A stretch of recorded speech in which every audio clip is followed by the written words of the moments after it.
তারা বিএনপির ঠিকাদারি নিয়েছে, অথচ গত 17 বছর ধরে এই টেলিভিশনগুলাই টকশোতে নিউজে তারেক জিয়াকে দেশদ্রোহী বানানোর চেষ্টা করেছেন।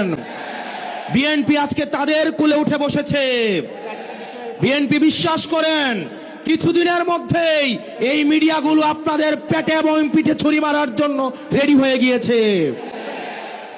সময় টেলিভিশন, 71 এবং ডিবিসি, এই মিডিয়াতে যারা কাজ করেন তারা আমাদের কাছে এসে বলেন, আমরা যদি একটা নিউজ ছাপাইতে যাই সেখানের হেড অফ নিউজ এবং সেখানের যিনি চিফ থাকেন সেই নিউজ উনি প্রত্যাখ্যান করে দেয়।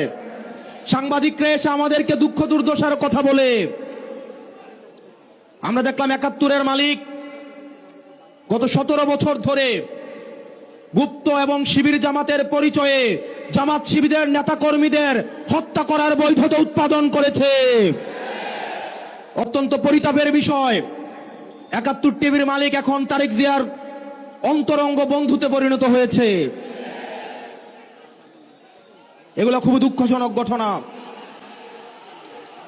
ইনশাআল্লাহ আগামীর যে বিপ্লব হবে, এই চূড়ান্ত বিপ্লব হবে এই দালাল মিডিয়ার বিরুদ্ধে। দ্বিতীয়ত, প্রশাসনের যে ভাইয়েরা রয়েছেন, মিলিটারিতে যারা চাকরি করেছেন, আপনাদের প্রতি মানুষের যে অনাস্থা তৈরি হয়েছে, সেই অনাস্থা পুনরুদ্ধারের সময় হচ্ছে এই নির্বাচন। এই নির্বাচনের মধ্য দিয়ে পুলিশ প্রশাসন এবং মিলিটারি আপনারা জনগণের বন্ধু হয়ে উঠুন। আপনারা কোনো দলের নয়, আপনারা বাংলাদেশের 20 কোটি জনগণের।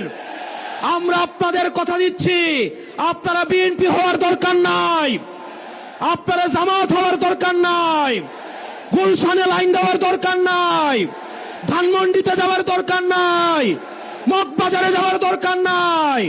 আপনাদের বৈধতা কেবলমাত্র জনতা। আপনারা বেনজির হারুনের ঘটনা ভুলে যায়েন না, আপনারা ওসি প্রদীপের ঘটনা ভুলে যায়েন না, আপনারা ডিবি হারুনের কথা ভুলে যায়েন না। প্রিয় পুলিশ ভাই, প্রিয় মিলিটারি ভাই, প্রিয় সেনাবাহিনী, আপনাদের কাঁধে আজ একটা মহান দায়িত্ব এসে পড়েছে। আপনারা কত স্বচ্ছ, নিরপেক্ষ এবং অংশগ্রহণমূলক নির্বাচন জাতিকে উপহার দিতে পারেন, সেটার মধ্যেই আপনাদের আস্থা ফিরে আসবে। আপনারা কোনো দলের গোলামি করার দরকার নাই। যাতে আপনাদের দিকে তাকিয়ে আছে, যেভাবে 5 আগস্ট আপনারা জনতা